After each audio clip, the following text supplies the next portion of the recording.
పేరు విష్ణువర్ధన్ రెడ్డి. నేను MRF showroom ఓనర్ని.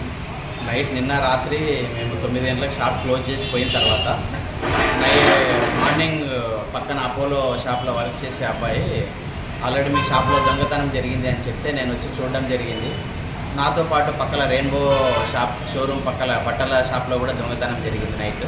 దాంతోపాటు వెనక ఆర్టీసీ వాళ్ళది ఆఫీస్ ఉంది, వాళ్ళది కూడా దొంగతనం జరగడం జరిగింది. నా అమౌంట్ 1,50,000 రూపాయలు దాకా నష్టం జరగడం జరిగింది. లిక్విడ్ క్యాష్ తీసుకొని వెళ్ళారు. పక్కన సేట్ రెయిన్బో షాప్లో 70,000 రూపాయలు దొంగలించడం జరిగింది.